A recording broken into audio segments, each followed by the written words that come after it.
Long before Elon Musk and President-elect Trump, there was Woodrow Wilson and Henry Ford. The CEO influence in Washington only continues to grow as the power of Washington grows. And joining us now with more on presidents and their relationships with CEOs, Tevi Troy is a senior fellow at the Ronald Reagan Institute. He's also the author of The Power and the Money, the Epic Clashes Between Commanders-in-Chief and Titans of Industry. It's good to have you, Tevi. The Ronald Reagan Institute, I think I know where that is. Is that across from the St. Regis down in, right yeah, down that's from exactly where it is, 16th Street, just a short walk from the White House.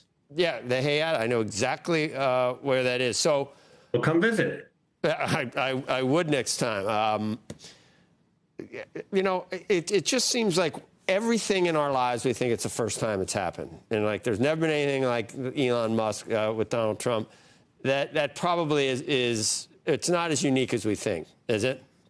No, that's exactly right. In fact, in all my books, I try and show how things that everyone says are unprecedented are actually have precedents. They're not unprecedented. And in this book, The Power and the Money, I talk about the relationship between presidents and CEOs, which goes back well over a century. As you alluded to, Henry Ford goes to the White House in 1915 to try and lobby Woodrow Wilson not to get involved in World War I. Oops, obviously he did. But he charms Woodrow Wilson by telling him Henry Ford jokes. So CEOs were celebrities long before Elon Musk was a celebrity. And this is an old story in American politics. As long as you have powerful institutions, CEOs of big companies, they are looked at by the government, and sometimes positively and sometimes not positively. And the CEOs need to get involved in order to have their say and to protect their interests.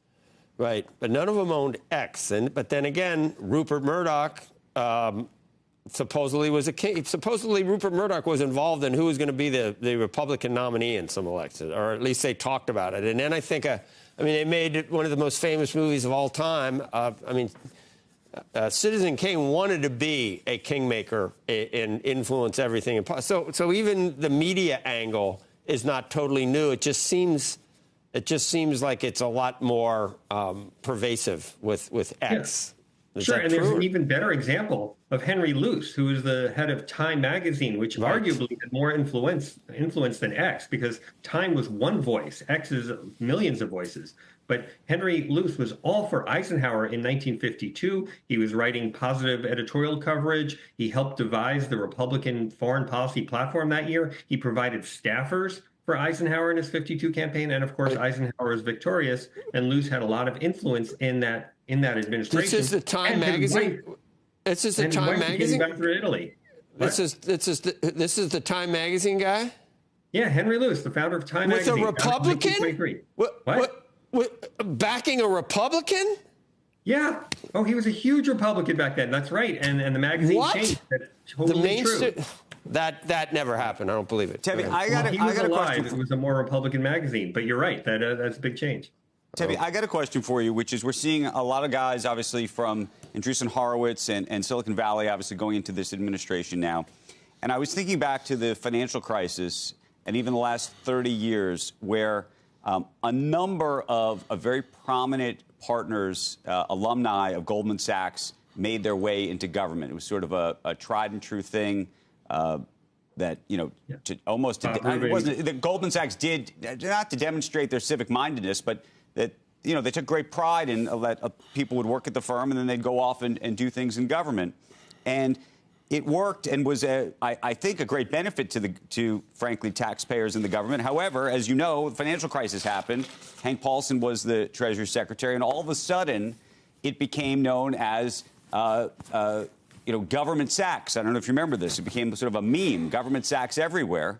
And there was a backlash, not just against the individuals who were involved in government, but on the firm itself, because there were all of these claims of conflicts and things. And so I was just very curious what you think that portends for this whole situation, which is to say, it's great if it all works, and we obviously hope it all works. But if it doesn't work, does it actually put the businesses with which some of these individuals came in any kind of jeopardy? Yeah, absolutely. I mean, we were just talking about Henry Luce and Time in 1952 and the surprise that Time was ever a Republican magazine. But it was so in favor of Eisenhower that there was a bit of a backlash and it became seen as too pro-Republican. There was even a joke that said, Time is even-handed. Half the time it protects the Republicans and half the time it bashes the Democrats. So there was this sense that Time was so Republican that it actually had a corrective. That corrective was so great that now it's seen as a big left-wing place or has a left-wing bias. So yeah, the involvement in government itself can change the nature in the way of the business and how it is viewed. Has anybody ever done it really well in terms of the conflict piece? Because one of the things that I think is important is I think you want people who know stuff, who are subject matter experts, who've had great success trying to help us in government. You would think that's a good thing, but at the same time, I think we care about the credibility of government and the idea that folks are doing this without not in their own self-interest, and how you can prevent against that. Is there any good example of that?